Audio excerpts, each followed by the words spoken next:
Olá, terceirão, tudo bem com vocês, alunos? Bom, vamos continuar aqui a nossa aula de ontem. Não, nós estávamos falando sobre as figuras de linguagem, eu apresentei algumas para vocês. Hoje a gente vai continuar. Se vocês quiserem acompanhar aí no revisional de vocês, é lá na página 19, tá certo? Então, lá na página 19, nós temos as figuras de construção. Aqui nós temos a elipse. E a elipse, ela consiste na omissão de um ou mais termos numa oração que podem ser facilmente identificados. Então, é uma omissão que acontece aí na oração, nessa estrutura, mas essa omissão ela não compromete o entendimento ou compreendimento do texto, tá? Então, por exemplo, um sujeito oculto, ele é um tipo de elipse, né? Porque o meu sujeito ele está omisso. Então, quando tem omissões dentro de orações, dentro de estruturas sintáticas, eu chamo essa figura de linguagem de elipse, tá? Então, consiste em omitir termos subentendidos no contexto. Por exemplo, vamos analisar aqui. Na planície avermelhada, os juazeiros alargavam duas manchas verdes.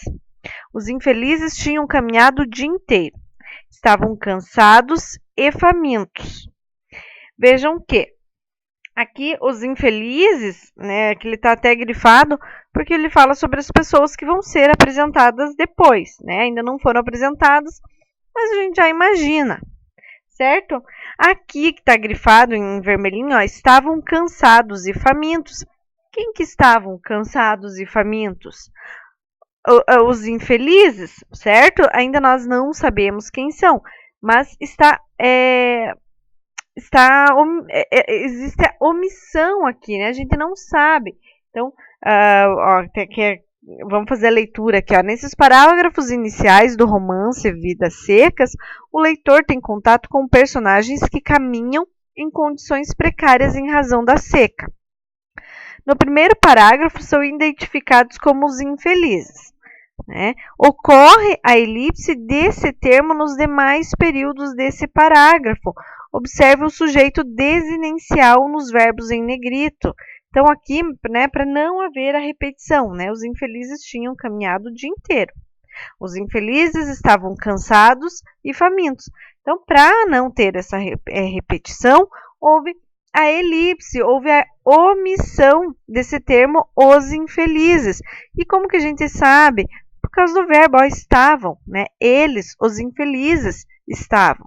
Então, a gente consegue, por meio de desinências verbais, identificar de quem que eles estão falando, né? Qual que é o termo que está sendo omitido. Então, essa elipse, ela é bem fácil da gente identificar, tá certo? Então, não esqueçam que a elipse consiste em omitir um termo subentendido no contexto. Então, sempre a gente vai conseguir identificar. O pleonasmo. O pleonasmo é uma figura em que se faz o uso de uma redundância para realçar uma ideia. Então, quando a gente fala em pleonasmo, aqui eu estou falando da figura de linguagem e não de um vício, né? Subir para cima, descer para baixo, né? Esse é um pleonasmo que não é muito indicado, mas existe o pleonasmo como figura de linguagem, porque existe essa licença poética dentro de vários textos que pode ser usado esse pleonasmo. Então, essa redundância. Vamos pegar uma parte aqui, um trecho do soneto de fidelidade do Vinícius de Moraes. E rir meu riso e derramar meu pranto, ao seu pesar ou seu contentamento. Rir meu riso aqui é um exemplo de pleonasmo estilístico. Então, a gente chama isso de pleonasmo estilístico, tá? Cujo objetivo é reforçar a ideia da alegria que está em oposição ao derramar meu pranto, que faz parte do mesmo verso. Então, aqui, essa figura de linguagem, aqui, o pleonasmo, ele é chamado de estilístico porque tem uma finalidade, tem uma função, tá? Não foi só um vício, não foi apenas o erro aqui, entre aspas, tá? Então, pleonasmo, redundância. Quando a redundância é desnecessária, o pleonasmo torna-se vício de linguagem. Portanto, devem ser evitadas construções, né, como eu acabei de falar, de ser para baixo, subir para cima, entrar para dentro e sair para fora. Então, existem diferenças entre um recurso estilístico e um vício de linguagem. Então, sempre tomem cuidado. A silepse, ou concordância ideológica, né? Não confundir com elipse. E o nome, às vezes, pode causar uma confusão, né? Mas a silepse, ela é diferente, bem diferente da elipse. Então, a silepse, ela é a concordância que se faz com uma ideia e não com o referente expresso no texto, certo? Então, por exemplo, aqui, nós temos silepse de gênero, de número e de pessoa. Então, a silepse de gênero, vamos pegar um exemplo. Salvador é animada e barulhenta no mês de fevereiro. Veja que Salvador é uma palavra masculina, certo? Então, por que o meu adjetivo aqui, animada e barulhenta, está no feminino? Com quem que ele está concordando? Está concordando com Salvador? Não, está concordando com uma ideia, com a cidade de Salvador. Né? Então, os adjetivos animada e barulhenta se flexionam no feminino, pois concordam com a ideia de cidade e não com a palavra de Salvador. Então, pode ocorrer esse tipo de concordância, certo? Então, não esqueça, silepse. Além de gênero, né? Aqui que nesse caso a gente viu que os adjetivos concordaram com a ideia de cidade e não com a palavra Salvador, então teve uma silepse de gênero. Nós temos também silepse de número. E, como vocês já sabem, né, número em português é singular e plural. O povo daquelas matas descendiam de índios charrua.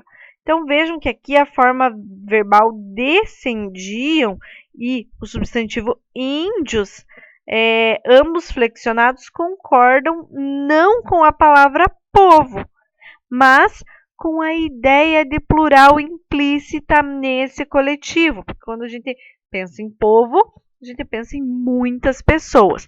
Então, aqui houve essa silepse porque está concordando com a ideia de mais pessoas e não está concordando com a palavra povo que está no singular.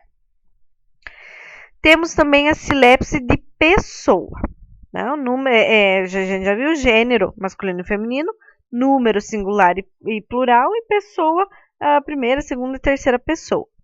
Então, por exemplo, os jovens, prestem atenção, os jovens herdaremos um país ainda com desigualdades, mas com preceitos democráticos sólidos. Parece estranho, né? Não é algo que a gente falaria, mas que não está incorreto. Se vocês usarem, né? Se o texto estiver usando com essa função, porque a figura de linguagem ela tem essa função de realçar um texto, de modificar um texto, né? Está ali com uma intenção, né? Se não está intencionalmente, a gente chama ali, entre aspas, um erro. Então, de pessoas, jovens herdaremos um país com desigualdades, mas com preceitos democráticos sólidos. Ao usar a forma verbal herdaremos, né? E vejam que herdaremos está na primeira pessoa do plural, né? Nós herdaremos. O enunciador ele se inclui entre os jovens, né? Se está na primeira pessoa, o enunciador ele se inclui entre os jovens. E é com essa ideia que se faz a concordância e não com o sujeito explícito, que seriam os jovens. E aqui os jovens está na terceira pessoa. Então, logicamente, seguindo as regras gramaticais, ficaria os jovens herdarão um país com desigualdades, mas com preceitos democráticos sólidos, certo? Mas eu estou concordando aí com a ideia da inclusão da primeira pessoa, né? O nós, os jovens, nós, né? Porque o enunciador, quem falou, quem escreveu esse período, ele se inclui junto. Por isso que o verbo aqui está na primeira pessoa. fácil também, né? Então, elipse, cuidado, a elipse consiste na omissão de um termo. A silepse é a concordância com uma ideia e não com o referente expresso no texto. Figuras de pensamento. Então, a gente viu em sala a antítese, que é o uso de palavras de sentido oposto para realçar ideias ou conceitos. Tristeza não tem fim, felicidade sim. Aqui nesses versos são comparados dois sentimentos opostos, felicidade e tristeza, evidenciando-se a transitoriedade do primeiro e a permanência do segundo, né? Então, isso a gente já falou na sala, tranquilo. Ideias que se opõem, né? Que se excluem. No verso, o mito é o nada que é tudo, do poema Ulisses, que consta na obra Mensagem de Fernando Pessoa, há a aproximação de ideias que se excluem, nada e tudo, tendo como referente um mesmo elemento, o mito. Nesse caso, ocorre uma figura de linguagem chamada paradoxo. Expliquei isso bem para vocês em sala de aula, certo? A antítese, elas são ideias aí que, onde não há simultaneidade. Já no paradoxo, há essa simultaneidade entre essas ideias opostas, tá? Então, é isso que diferencia uma antítese de um paradoxo. A hipérbole, né? Também falamos em sala de aula. A hipérbole, ela consiste em intensificar exageradamente uma ideia. A gente usa muitas vezes isso, né? É uma figura relativamente comum em conversas cotidianas, como acontece em estou morrendo de fome, né? Chorou rios de lágrimas, ou ainda, já falei 1000 vezes, mas ele não me ouve. É esse exagero. Você não está literalmente morrendo de fome, né? Às vezes, aqui estamos falando uma figura de linguagem, né? Às vezes você está com fome, ali você almoçou e 2 horas, 3 horas, aí vocês estão morrendo de fome. Então, é esse exagero que consiste aí na hipérbole. O eufemismo é a substituição de um termo por outro mais brando para amenizar o impacto de uma mensagem. Quando a gente tenta amenizar uma notícia, né, uma notícia forte, uma notícia triste, quando a gente tenta amenizar uma crítica, então a gente usa aí do eufemismo. Então, por exemplo, cearense não perdoa rival que era pouco inteligente. Pouco inteligente é um eufemismo, digamos, para burro, né? A pessoa não quis dizer, tá? A pessoa não quis dizer burro, então usou aí um eufemismo, fazendo uso desse termo pouco inteligente. Então, o eufemismo nesse título de uma matéria de jornal coletivo consiste no uso da expressão pouco inteligente para se referir a quem era considerado ignorante por um cearense, o jornalista Francisco de Paula Ney. Então, uma forma de amenizar uma notícia, uma crítica ou qualquer outra coisa. A gradação, né, também falamos em sala de aula, consiste em enumerar palavras ou expressões em uma sequência, né, que evidencia ordem crescente ou decrescente, uma gradação, uma coisa que ocorre gradativamente. Vamos pegar aqui o exemplo. Não guardes que a madura idade te converta essa flor, essa beleza, em terra, em cinza, em pó, em sombra, em nada. Aqui a gente tem o trecho de um poema do Gregório de Matos. Então, o poeta Gregório de Matos Guerra utiliza a gradação para alertar sobre a fugacidade da beleza. Veja como é empregado aí com uma intenção. Ele está falando aí sobre a fugacidade da beleza, que com o passar do tempo, né, que é uma coisa efêmera, né, a beleza é efêmera, vai se esvanecendo, tornando-se terra, cinza, pó, sombra e nada. Então, aí é um processo de gradação. A ironia, né, também falamos em sala, consiste em expressar um enunciado de sentido oposto àquilo que se realmente quer dizer. Então, nas frases a seguir, é possível observar alguns exemplos de ironia no cotidiano.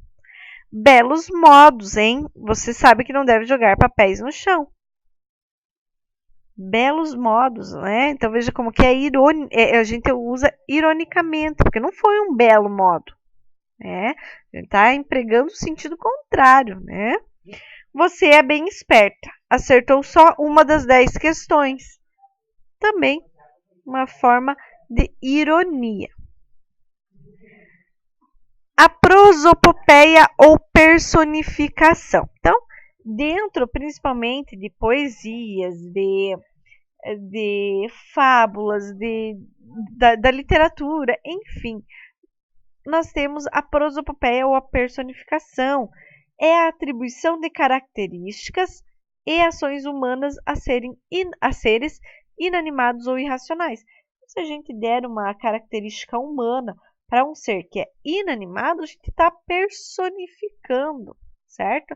Tem esse nome, prosopopeia, mas é a mesma coisa que personificação. Então, é atribuído a um ser inanimado características, sentimentos, ações a esses seres. Então, a gente chama de personificação. Então, vamos fazer a leitura aqui de um trecho do poema do Castro Alves. De um jasmineiro, os galhos encurvados, indiscretos entravam pela sala, e de leve oscilando ao tom das auras, iam na face trêmulos, beijava. Era um quadro celeste. A cada afago, mesmo em sonhos, a moça estremecia. Quando ela serenava, a flor beijava. Quando ela ia beijar-lhe, a flor fugia. Veja que aqui a flor beijava é uma característica humana, né? É uma ação humana. Então, nesses versos de Castro Alves, confere-se aos galhos e à flor do jasmineiro a ação de beijar a moça adormecida. A gente sabe que uma flor literalmente não beija alguém, certo? Bom, então, com essas explicações, releiam, tentem lembrar de mais algumas de alguns exemplos, né? Que vão lendo, releiam e vão pensando em mais exemplos, vão anotando para vocês fixarem melhor esse conteúdo, certo? Façam as atividades que já na próxima aula a gente já vem corrigindo, certo? Até daqui a pouco então, alunos. Tchau!